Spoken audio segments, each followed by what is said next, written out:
مذہبی زندگی کے کمال کی مثالیں اولیاء کرام ہی کے نفوذ قدسیہ میں ملتی ہیں۔ شخصیت کی نشو و نما میں جتنا دخل ان شخصیات کے اثر و نفوذ کو ہے اور کسی چیز کو نہیں۔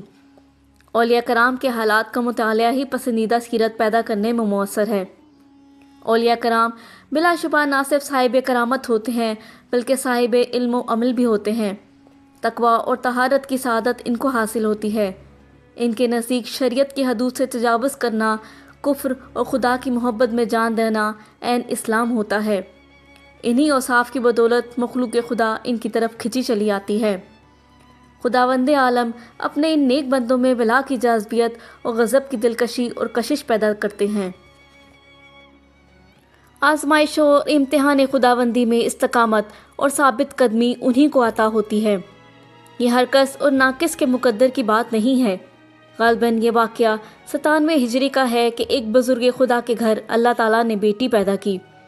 اندھیری یک بستہ رات، چراغ تیل سے خالی، گھر میں ضروریات کی اشیاء ناپید اور عنقا، غرض کے گھر ہر لحاظ سے خالی لیکن دل یقین توکل سے مالا مال تھا، جس کی وجہ سے وہ بندہ خدا بالکل آزردہ خاطر نہ ہوا۔ نہ اس نے کسی کے آگے دستے سوال دراز کیا، نہ زبان پہ حرف شکایت لایا۔ خالق کی رضا پر شاکر ہو کے اس نے بارگاہ خداوندی میں اپنا سر سجدے میں رکھ کر ثابت قدمی اور حوصلے کی دعا کی۔ اسی دم عالم غنودگی میں وہ حضور پاک صلی اللہ علیہ وآلہ وسلم کی زیارت سے سرفراز ہوا۔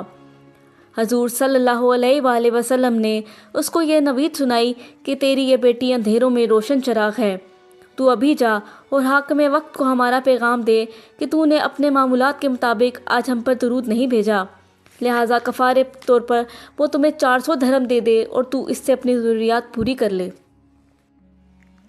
عالم بیداری پر اس مرد بزرگ کی مسرت کا کوئی ٹھکانہ نہ تھا۔ اس کی اپنی پریشانیوں اور تنگ دستیوں کا صلہ اس کی توقع سے بڑھ کر ملا۔ حضرت صلی اللہ علیہ وآلہ وسلم کی زیارت کوئی معمولی بات تو نہ تھی۔ اس پر طرح یہ کہ 400 درہم عالم کمپریسی میں مل جانا گراں بہا خزانے سے کم نہ تھا۔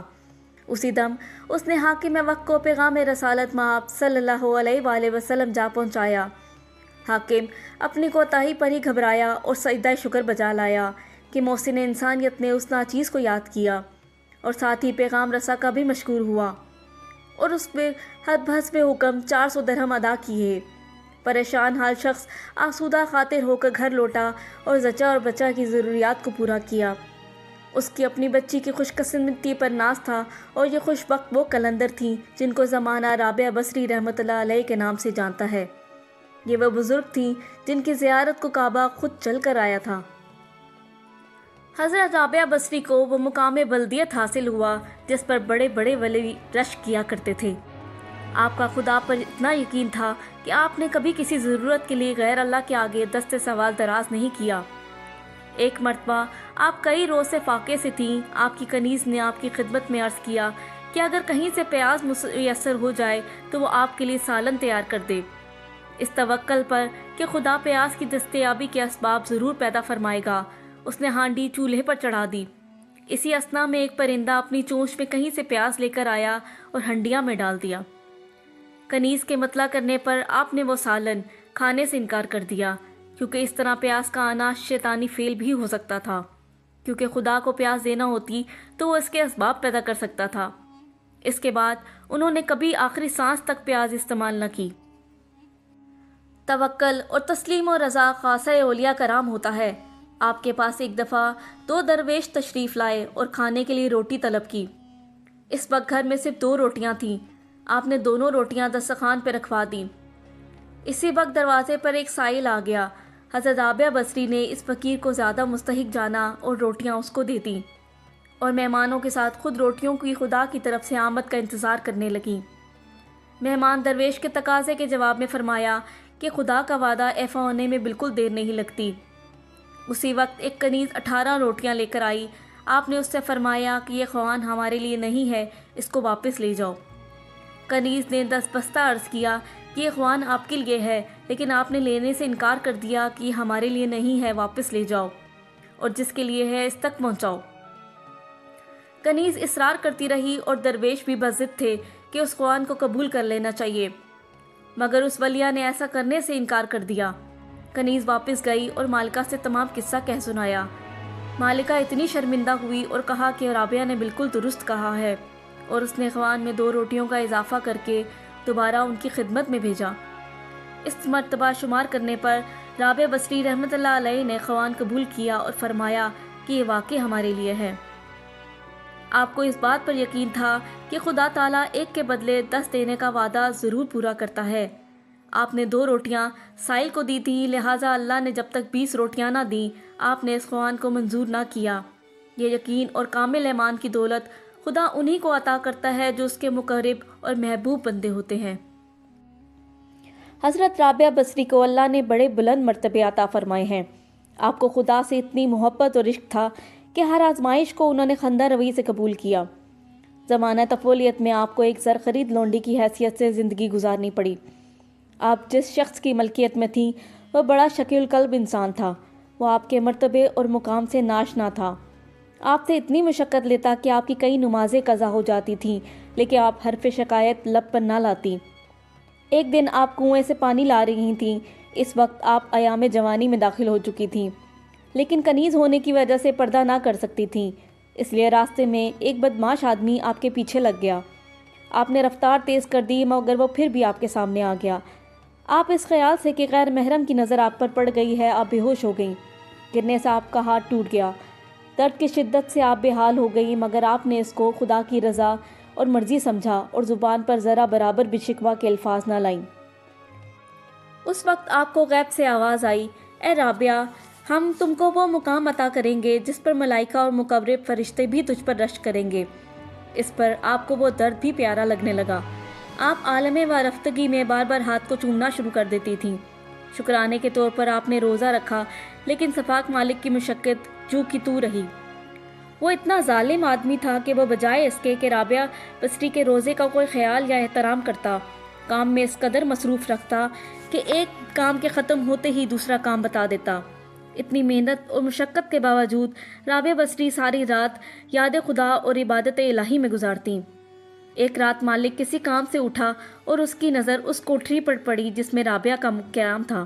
اس نے دیکھا رابعہ بصری سر بسجود ہیں اور ایک معلق نور ان کے سر پر فروزاں ہے، اور رابعہ ہر طرف سے بے نیاز خشوع اور خضوع کے ساتھ اپنے رب کی عبادت میں مصروف تھیں۔ آپ عرض کرتی جاتی اور روتی جاتی کہ میرے مولا، اگر تو نے مجھے غیر کا محکوم نہ بنایا ہوتا تو میں اپنا دن بھی تیری عبادت میں گزارتی اور رات بھی، لیکن یہ مشقت اور ملازمت بھی تیری عنایت ہی ہے، اسی وجہ سے ہر ستم کو خندہ روی سے برداشت کرتی ہوں۔ مالک نے یہ حالت دیکھی تو اس کی حالت غیر ہو گئی۔ وہ ساری رات جاگتا رہا اور اپنا چین و قرار کھو بیٹھا۔ صبح سویرے رابعہ رحمۃ اللہ علیہ کے سامنے ہاتھ جوڑ کر گزشتہ ایام اور سلوک کی معافی مانگنے لگا اور ان کو آزاد کر دیا، اور جہاں وہ چاہیں جانے کی اجازت دے دی اور التجا کی کہ اگر میرے پاس رہیں تو میں ساری زندگی آپ کی خدمت میں گزار دوں گا، مگر آپ نے اسی وقت وہ کوٹری چھوڑی اور جنگل کی طرف چل دی، اور اس دن سے انہوں نے وہ ریاضت اور عبادت کی جس کی مثال دینا ممکن نہیں۔ اسی عبادت اور مقام کی وجہ سے شیخ فرید الدین عطار رحمۃ اللہ علیہ نے آپ کو مریم ثانی اور یکے از خاصان خدا کہا ہے۔ آپ کی خدمت میں بڑے بڑے اولیاء اور اکابرین حاضری دیتے تھے۔ آپ 1000 نفل روزانہ ادا کرتی تھیں۔ طویل ریاضت اور عبادت کے بعد آپ نے حج کا ارادہ کیا اور خدا کے گھر میں حاضری دینا چاہی، لیکن یہاں بھی خدا کو ان کی آزمائش مقصود تھی۔ آغاز سفر میں ہی ان کا گدھا مر گیا۔ قافلے والوں نے سواری اور دیگر امداد کی پیشکش کی، مگر آپ نے قبول نہ کی۔ آپ نے خدا کے آگے گریہ زاری کی کہ اے رب العالمین، میں کمزور ہوں، عورت ہوں اور تیرے دیدار کی پیاسی ہوں۔ تو نے میری تشنگی میں اضافہ کر دیا، مجھے اپنے پاس بلانے کی بجائے اس بیاباں میں تنہا چھوڑ دیا۔ ابھی وہ خدا سے محو گفتگو ہی تھی کہ وہ گدھا زندہ ہو گیا۔ آپ بہت خوش ہوئیں اور عرض کی کہ میرے معبود، میری لاج ہمیشہ ایسے ہی رکھنا، مجھے اپنا قرب اسی طرح عطا کرنا، ورنہ میں تیرے لیے جان کا نذرانہ بھی پیش کرنا جانتی ہوں۔ اس کے بعد انہوں نے گدھے پر دوبارہ سامان لادا اور مکے کے لیے عازم سفر ہوئیں اور اللہ تعالیٰ کے انوار اور تجلیوں سے نوازی گئیں۔ اسی زمانے میں بصرہ کے حاکم محمد بن سلیمان ہاشمی نے شادی کا ارادہ کیا اور لوگوں سے کسی ایسی خاتون کے متعلق پوچھا جو ایسی نادر روزگار ہو اور جس کے چہرے کی روشنی چاند کو بھی ماند کر دے۔ لوگوں نے رابعہ کا نام لیا۔ اس پر رابعہ کو شادی کا پیغام ملا۔ آپ نے جواباً کہا کہ لوگوں کے کہنے سے تو نے مجھے پیغام بھیجا ہے، لہٰذا تو معافی کا حقدار ہے، مگر یاد رکھ تیری موت قریب ہے اور بعد از موت تو حشرات الارض کے کھانے کا سامان ہوگا۔ یہ جواب سن کر بادشاہ اپنی سدھ بدھ کھو بیٹھا اور بقیہ عمر اپنی استغفار اور عبادت میں گزار دی۔ رابعہ بصری رحمۃ اللہ علیہ نے تمام عمر شادی کے بغیر گزاری۔ وہ بھی دیگر اہل و عیال کی طرح اپنی زندگی عبادت اور ریاضت میں گزارنے کی خواہاں تھی۔ ازدواجی رشتے عبادت میں رکاوٹ کا باعث بنتے ہیں اور وہ لمحہ بھر کے لیے بھی خدا سے دوری پسند نہ کرتی تھیں۔ ایک مرتبہ ایک ڈاکو آپ کے گھر آیا۔ اس کا خیال تھا کہ یہاں بڑے بڑے عمرہ اور رؤسا آتے ہیں، لہٰذا یہاں پر زر و جواہر لازمی ہوں گے، مگر گھر کا کونا کونا چھاننے کے باوجود اس کو کچھ حاصل نہ ہوا۔ وہ واپس جا رہا تھا کہ اس کو رابعہ بصری کی شیریں گفتار نے روکا۔ انہوں نے سوال کیا کہ تم چور ہو؟ ڈاکو نے غصے میں جواب دیا، ہاں، آپ نے کہا تو یہاں سے خالی ہاتھ مت جانا۔ ڈاکو بولا، یہاں کیا رکھا ہے جو میں لے جاؤں؟ میں زر و جواہر کو لوٹنے والا ہوں، وہ یہاں موجود نہیں۔ رابعہ بصری رحمۃ اللہ علیہ مسکرائیں اور کہا کہ وضو کر کے میرے حجرے میں 2 رکعت نماز ادا کر لو، دیکھنا یہاں سے تم اتنا کچھ لے کے جاؤ گے کہ ساری زندگی اتنا مال تمہیں نہیں ملا ہوگا۔ چور نے لالچ میں آ کر نماز وضو کر کر ادا کرنا شروع کر دی۔ ادھر رابعہ بصری نے دعا کرنا شروع کی کہ میرے رب، یہ شخص میرے دروازے پر آیا تھا مگر اس کو کچھ نہ ملا، میں اس کو تیرے دروازے پر لے کر آئی ہوں۔ ادھر ڈاکو نے نماز ادا کرنا شروع کی۔ اس کو اتنا سرور ملا کہ اس نے 2 رکعت نماز کے بعد مزید 2 رکعت نماز پڑھی، پھر مزید 2 رکعت نماز پڑھی، حتیٰ کہ وہ ساری رات عبادت میں مشغول رہا۔ صبح بعد رابعہ بصری رحمۃ اللہ علیہ نے دیکھا کہ وہ سر بسجود ہو کر گریہ زاری کر رہا ہے، اپنے عیوب کا اعتراف کر رہا ہے، گناہ پر شرمندہ ہے، معافی مانگ رہا ہے، استغفار کر رہا ہے، اور خدا کو اس کی یہ گریہ زاری استغفار اتنی پسند آئی کہ اس نے اس کی تمام گزشتہ خطائیں معاف کر دیں اور رابعہ بصری کے حجرے میں سے ولی بن کر نکلا۔ یہ دیکھ کر رابعہ بصری نے خدا سے عرض کی، اے میرے مولا، تو نے اپنے گناہ گار بندے کو معاف کر دیا، اس کو پہچان کر اعلیٰ مقام عطا کیا، اس کو قبول کیا۔ میں بھی تیری عاجز بندی ہوں، مجھ کو بھی قبول فرما، میری کوتاہیوں کو معاف فرما دے۔ خدا نے جواب دیا، رابعہ تو کیا سوچتی ہے؟ تیری وجہ سے ہی تو میں نے اس کو معاف کیا اور اس کی توبہ قبول کی اور اس کو اعلیٰ مقام عطا کیا۔ رابعہ بصری رحمۃ اللہ علیہ نے سب کچھ خدا سے براہ راست حاصل کیا۔ آپ نے حضور پاک صلی اللہ علیہ وآلہ وسلم کے تمام ارشادات پر مکمل عمل کیا، اور جو شخص حضور صلی اللہ علیہ وآلہ وسلم کی اطاعت کرتا ہے، اس کو معجزات میں کچھ نہ کچھ ضرور خدا عطا کرتا ہے۔ فرق صرف اتنا ہوتا ہے معجزات انبیاء کرام سے رونما ہونے میں، جبکہ کرامات اولیاء کرام کی طرف سے ہوتی ہیں۔ حضرت رابعہ بصری نے تمام علوم و اسرار اطاعت رسول صلی اللہ علیہ وآلہ وسلم کی وجہ سے خدا سے حاصل کیے۔ آپ اکثر روزے سے رہتی، شریعت اور طریقت کے عرفان کے باوجود آپ کو بڑی اور کڑی آزمائشوں سے گزریں۔ آپ نے محبوب کی رضا کو اپنا مقصود حیات بنا لیا تھا۔ آپ نے ایک دفعہ 7 یوم اور 7 راتوں کا روزہ رکھا۔ افطاری کے وقت آپ نے خیال کیا کہ آئندہ ہفت روزہ بھی اسی تسلسل سے گزارے تو کتنا ہی اچھا ہو، لیکن ان نفس ہمارا بے چین ہوا۔ اسی دم کہیں سے کھانا آ گیا۔ آپ نے نفس کو ملامت کیا اور کہا کہ انتظار کر، میں چراغ روشن کر لوں، پھر تیری بھوک ختم کروں گی۔ ابھی چراغ روشن بھی نہ کر پائی تھیں کہ بلی نے خوان الٹ دیا۔ نفس صرف پانی سے پیاس بجھانے پر مصر ہوا، مگر پانی انڈیلنے سے پہلے ہی آپ خوردہ ٹوٹ گیا۔ نفس بے چین ہوا۔ اس آزمائش میں اللہ نے رابعہ سے سوال کیا، رابعہ، ہمارا غم اور نفس کی طلب ایک ساتھ نہیں رکھ سکتے۔ اگر تو کہے تو ہم اپنا غم واپس لے لیتے ہیں اور تمہیں دنیاوی نعمتوں سے مالا مال کر دیتے ہیں۔ مگر رابعہ نے انکار کیا، دنیاوی آزائشوں سے منہ موڑ لیا، خدا کے سوا ہر امید اور سہارے سے کنارہ کشی اختیار کر لی، ہر نماز کو اپنی زندگی کی آخری نماز سمجھا، زندگی بھر گوشہ نشینی اختیار کیے رکھی۔ خدا سے محبت اور شیفتگی کا یہ عالم زندگی کی آخری سانسوں تک جاری رہا۔ ہر معاملہ توکل اور رضا پر چھوڑنے والے کشتی حیات پر کبھی بھنور میں نہیں پھنسنے دیتے۔ ان کو کنارہ فوراً مل جاتا ہے، لیکن آزمائشوں سے ضرور دوچار ہونا پڑتا ہے۔ آپ فرمایا کرتی تھیں کہ جنت اور دوزخ کے علاوہ تیسرا بھی مقام ہے جو کہ دیدار خدا ہے، اور اس کے لیے بھی ریاضت کی جا سکتی ہے۔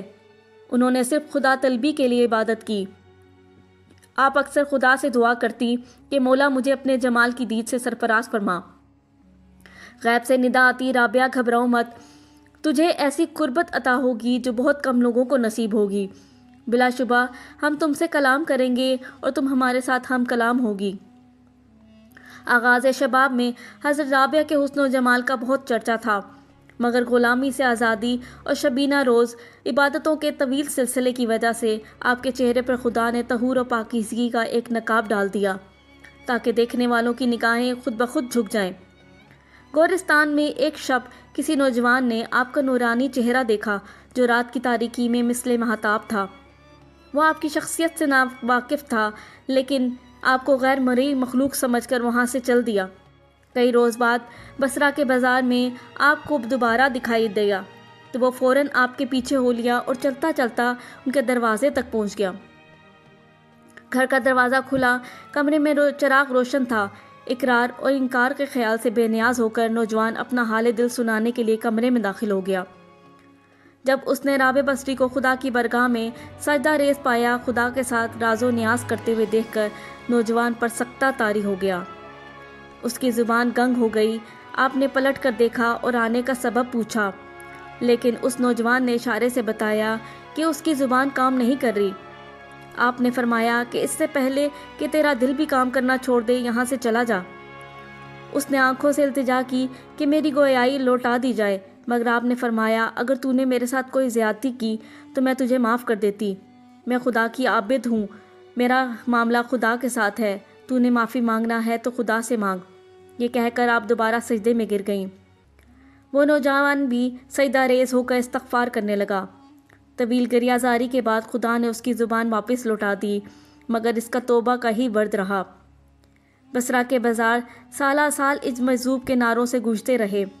سردی اور گرمی میں وہ دیوانہ وار استغفار کے نعرے لگاتا رہا اور بصرہ کا پورا شہر اس کے فلک شگاف نعروں سے گونج اٹھتا۔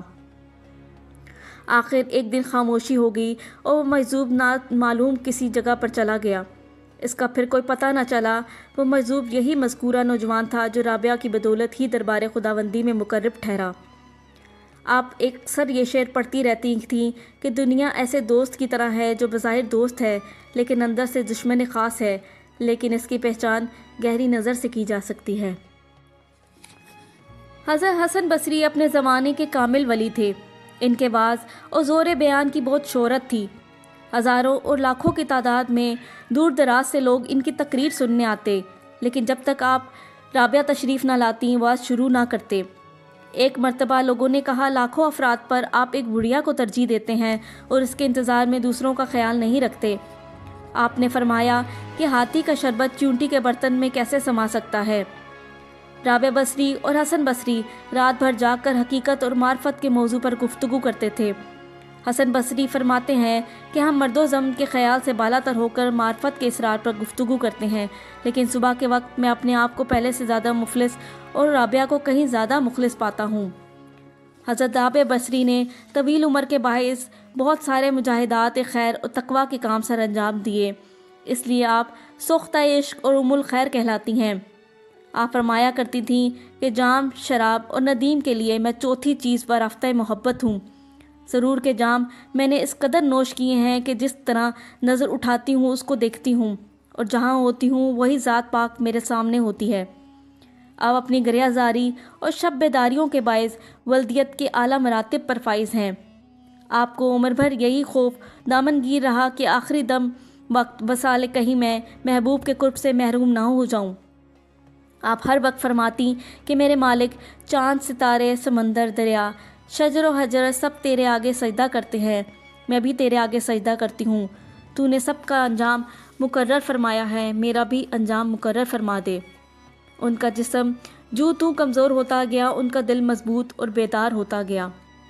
عمر بھر وہ بہت کم کھاتی تھیں، بسا اوقات اتنی نکاہت پیدا ہو جاتی تھی کہ نماز پڑھتے پڑھتے گر جاتی۔ وہ یہ بات شدت سے محسوس کرتی تھیں کہ محب اور محبوب کے درمیان ایک دیوار ہے، جو ہٹ جائے تو دوری ختم ہو جائے گی۔ آپ کے بیماری کے ایام میں شہر بھر کے لوگ آپ کی خدمت میں ٹوٹ ٹوٹ کر حاضر ہوتے اور آپ کی دعائیں حاصل کرنے کے لیے بے چین ہوتے۔ جب بھی کوئی دعا کی درخواست کرتا تو آپ فرماتی میں کمزور اور ناتواں تمہارے لیے کیا کر سکتی ہوں جس کو اپنے انجام کا کوئی پتہ نہیں۔ وہ یہ خیال اپنے دل میں لاتے ہوئے بھی ڈرتی تھیں کہ لوگ ان کو اپنے اور خدا کے درمیان وسیلہ نہ سمجھ لیں۔ وہ ہر شخص کو عبادت الہی کی ہدایت کرتی۔ قرب خداوندی کے اشتیاق کا یہ عالم تھا کہ ان کے مختصر سامان میں کفن ہر وقت تیار سامنے رہتا۔ ان کی خواہش تھی کہ ان کے کفن دفن کے اسباب اور انتظام بالکل عام آدمیوں کی طرح کیے جائیں اور ان کو اس طرح سپرد خاک کیا جائے کہ ان کی قبر بھی ممکنہ حد تک چھپی رہے۔ آخری ایام میں انہوں نے کھانا پینا بالکل ترک کر دیا، بہت کم سویا کرتی تھیں، اینٹوں کے چبوترے پر ہی نماز پڑھتی اور اسی پر ذرا سا سستانے کے بعد دوبارہ عبادت میں مشغول ہو جاتی۔ 180 ہجری میں ایک دن لوگوں کو درس معرفت دینے میں مشغول تھیں کہ سنائنی آ گئی۔ انہوں نے اپنے سامنے مسکرا کر دیکھا، سامعین، ارادت مندوں اور مشائخ کو جگہ چھوڑ دینے کے لیے کہا۔ جب سب لوگ باہر آ گئے تو حجرے کا دروازہ خود بخود بند ہو گیا۔ اس طرح آپ کا وصال ہو گیا۔ آپ نے خدا کی شان میں کبھی گستاخی نہ کی، مخلوق خدا سے تو درکنار خدا سے بھی کبھی کچھ نہ طلب کیا۔ عشق وہی سمجھ سکتا ہے جو عاشق بنا ہو، طلب انسان کو ہوش آواز سے بیگانہ کر دیتی ہے۔ دل اظہار نہیں کر سکتا، عقل اقرار سے پابند ہو جاتی ہے اور دل کی وارفتگی دیدنی ہوتی ہے۔ ابو سفیان نوری رحمۃ اللہ علیہ فرماتے ہیں کہ دل کو اس وقت تک سنبھالے رکھنا چاہیے جب تک اسرار کا عیاں وہ ذات پاک خود نہ کرے، اور اس کے بعد جو مسرت اور سکون حاصل ہوتا ہے وہی حقیقی ہوتا ہے، اور یہ صرف رابع بصری رحمۃ اللہ علیہ کے نصیب میں تھا جو اسے عطا ہوا۔ یہ مرتبہ بلند جسے ملا مل گیا، ہر دائی کے واسطے دار و رسن کیا۔